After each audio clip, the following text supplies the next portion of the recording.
Hello, Celtic fans. Gather round because the latest European adventure is giving us plenty to talk about. Last night, Celtic put in a performance that has everyone buzzing, securing a 4-2 victory over Utrecht and booking a spot in the final 24 of the UEFA Europa League.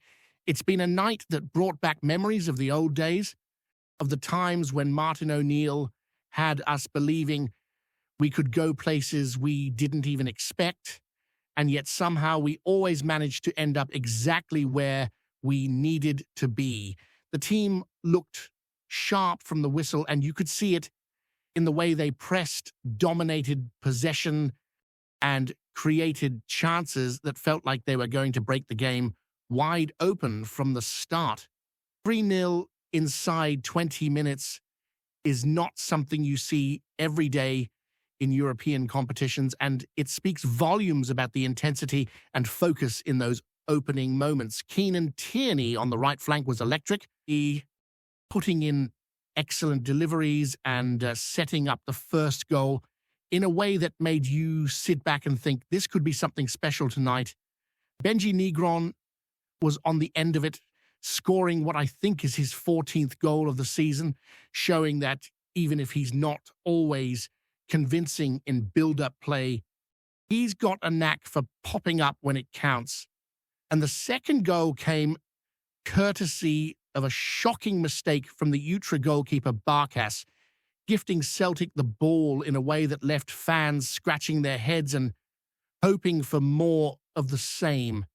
Then came the third goal, a penalty that, let's be honest, might not have been the cleanest call, but once the referee pointed to the spot, Mangles converted it with precision. It was one of those moments that leaves you questioning the VAR system and wondering exactly what counts as handball these days, because interpretations seem to change depending on where you are or which league you're watching. Yet, for all the debates and controversies, what mattered was Celtic's control and determination. For a team that has historically struggled in high-pressure must-win matches, seeing them 3-0 up so early was a relief and a testament to the squad's mental strength. They've faced tough situations in Europe before, whether it was Young Boys in Matchday 7 last season or Spartak Moscow years ago with that nerve-wracking penalty off the crossbar. And there's always been that edge of tension that makes you wonder if the team can handle it. But last night, for that first 20 minutes, they did more than handle it. They dominated. Of course, games are never that simple, and around the 35th minute, the dynamics started to shift. Celtic began to ease off, giving Utrecht a bit of space, a chance to regain some confidence and put the ball back in dangerous areas. It wasn't that the visitors were creating huge chances, but they were certainly being given opportunities that could have changed the momentum had Celtic not responded. It's a pattern we've seen before: a strong start, a period of casual play, and then the need to regain focus. Still, the team managed to keep enough control to head into half-time with a comfortable lead, even if a goal just before the break left a bit of a sour taste. Kasper in goal had moments of uncertainty, particularly with Utrecht's second strike, which seemed to catch him off guard and exposed some of the vulnerabilities he's shown at times this season. But Celtic's overall defensive shape remained solid, and they were able to reset for the second half. Coming out after the break, the team knew that letting the scoreline slip further would invite unnecessary pressure, and that's when Austin Trusty stepped up with a towering header, the kind of goal that not only restored calm, but shifted the tone back entirely in Celtic's favour. The response was swift, coming just minutes after Utrecht had made it 3-2, and it felt like the team had grabbed the game by the scruff of the neck again. Trusty has been consistent, and when you combine his physical presence with timely deliveries from the likes of Ingles, you see why he's become such a key figure in these European matches. The set-piece adjustments made from the first to second half clearly paid off, allowing Celtic to exploit space in ways they hadn't earlier. And that header was a textbook example of timing and precision meeting opportunity. Another player who deserves a huge amount of credit is Kobe Donovan. He's shown remarkable maturity for a young fullback, particularly in European fixtures where the stakes are always high. Donovan's pace, his ability to link play, and his composure on the ball have been impressive, and in a squad that has seen multiple key managerial changes this season, his consistency stands out even more. Comparing him to other options, it's clear that Donovan offers something special, a blend of energy and tactical awareness that not only helps the team defensively, but also adds an attacking dimension.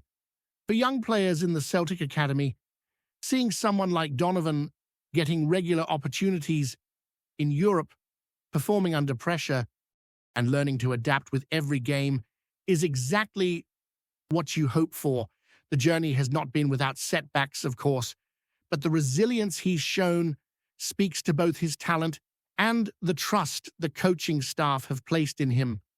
And speaking of coaching, Martin O'Neill has been quietly impressive, quietly taking the reins in a situation that has been anything but straightforward.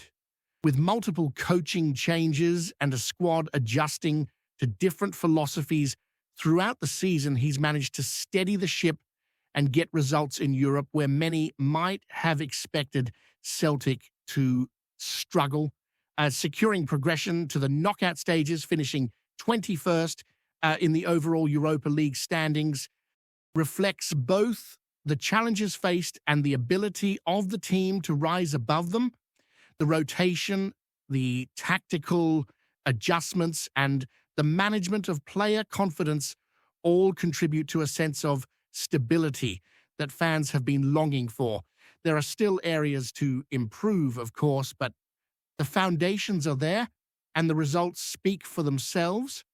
One final aspect that cannot be overlooked is the atmosphere at Celtic Park. And despite a 3-0 lead within 20 minutes, the stadium sounded quieter than it should have, with the visiting supporters making their presence felt more than our own fans. The ongoing situation with the Green Brigade is a crucial factor here. If the club can find a way to resolve the dispute, reintegrate passionate supporters, and bring back that intimidating atmosphere, it will have a tangible effect on player performance and the matchday experience. A raucous home crowd can lift a team, particularly in high-stakes European encounters, and it's something Celtic desperately needs to harness if they want to truly make Celtic Park a fortress again. The influence of the fans cannot be underestimated, and getting that connection back is as vital as anything happening on the pitch. Now, as the team looks ahead, they face the uncertainty of the next knockout round in the Europa League. Opponents like Stuttgart or Ferencváros await, and while travel and preparation will be demanding, the squad has shown that they can rise to the occasion. Balancing European fixtures with domestic challenges, including the Ibrox clash, will test both depth and stamina. Yet, the optimism is tangible because the players have demonstrated they can perform under pressure, manage tense periods, and respond to setbacks with composure. The pathway is challenging, but last night's performance proves that Celtic have the tools, the talent, and the mentality to compete at this level, right? Picking it up from there, the focus now naturally shifts to what comes next for Celtic, because progressing in Europe is one thing, but managing what follows is where seasons are really defined. Finishing in 21st place in the league phase might not sound glamorous to everyone, but context matters. And when you look at the journey to get there, it tells a story of recovery, adjustment, and moments of real grit. 11 points in this campaign, with 7 of them coming under Martin O'Neill, is not something to brush aside lightly, especially when you consider the caliber of opposition faced along the way. Trips to places like Bologna, Finer, and Micheland were never going to be straightforward, and even in defeat, there were lessons learned that seemed to harden this group rather than break it. After that loss to Micheland, a lot of supporters had quietly written off any realistic chance of progression, feeling the remaining fixtures looked too demanding. Yet the squad responded with a stubborn refusal to fold, digging out results when it mattered most.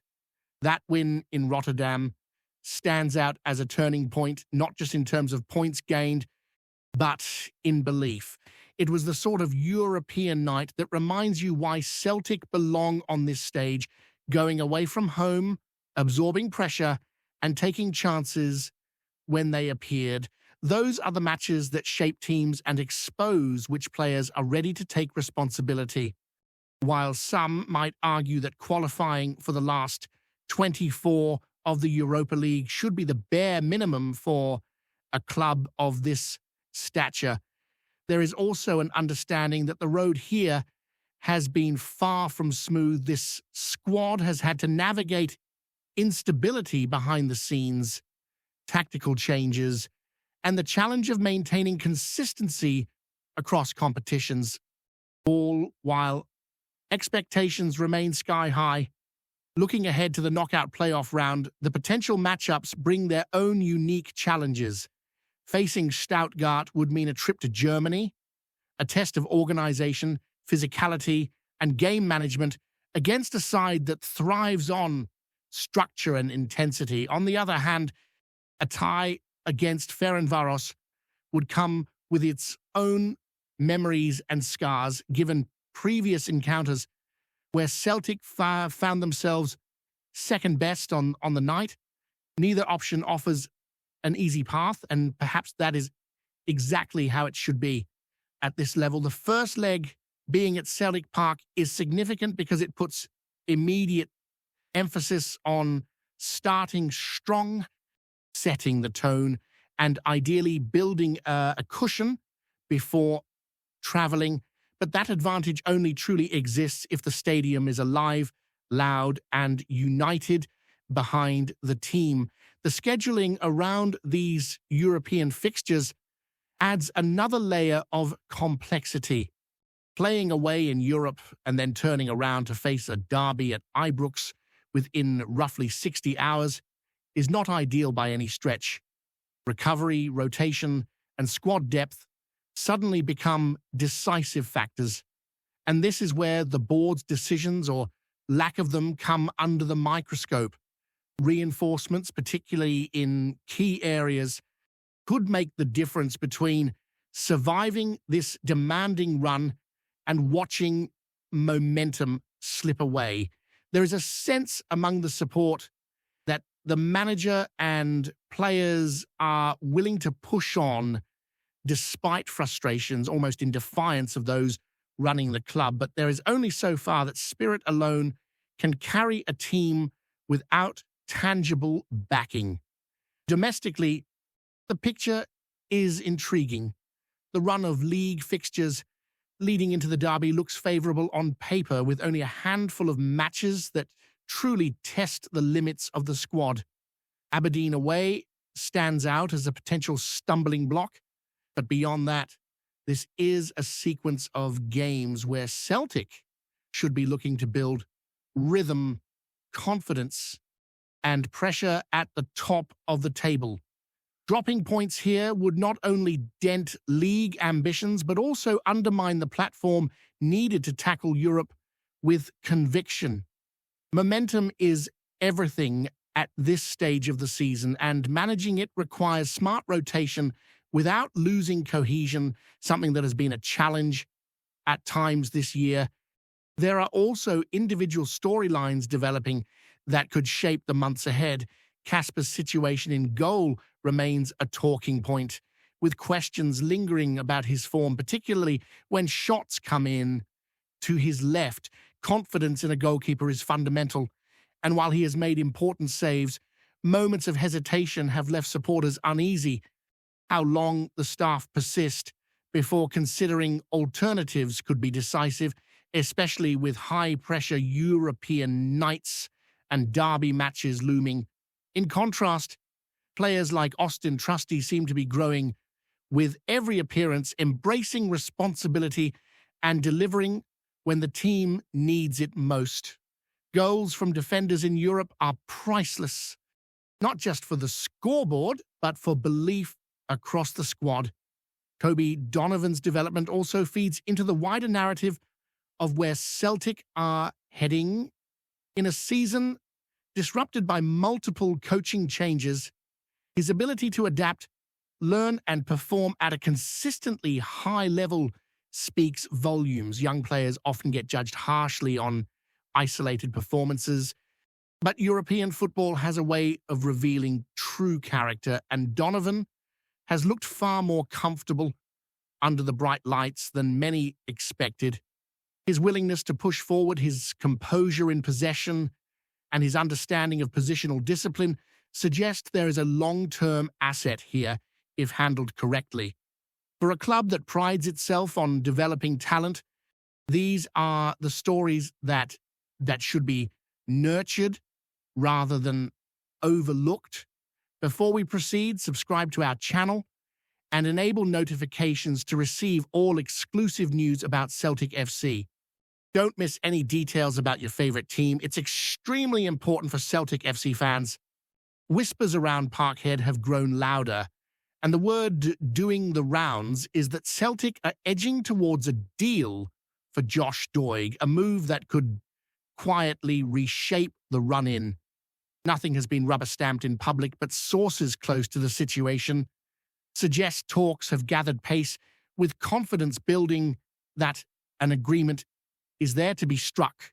In a market where certainty is rare and discretion is prized, this one has the feel of a transfer that's been worked on patiently, away from the glare. Doig's name has been on Celtic's radar for a while, admired for his engine, his bravery on the ball, and that modern fullback knack for turning defense into attack in a blink. The speculation is that the recruitment team see him as a natural fit for the tempo and demands of the game in Glasgow, someone who can stretch play, press high, and still get back to do the dirty work. It's the kind of profile that has become a hallmark of recent Celtic builds, and it's why the rumor has legs. Inside the club, the belief is that adding Doig wouldn't just be about depth. The chatter suggests he's viewed as a statement of intent, a signal that Celtic are thinking not just about the next fixture, but about sustaining momentum across competitions. Supporters have already begun to imagine how his energy could unlock different shapes, offer rotation without a drop in quality, and push standards higher across the squad. Of course, until scarves are held aloft and signatures dried, it remains speculation. Football has a habit of turning certainty into smoke. Yet the tone around this one feels different, less hopeful gossip and more informed murmur. If the deal does come off, it won't be framed as a gamble, but as a calculated move designed to tilt fine margins in Celtic's favour. For now, the rumour mill spins and Parkhead waits, sensing that something significant might be just around the corner. Hello, fan. Don't forget to like and subscribe to the channel, as it means a lot to Celtic FC. Also, share your opinion about the news in the comments below. See you in the next video.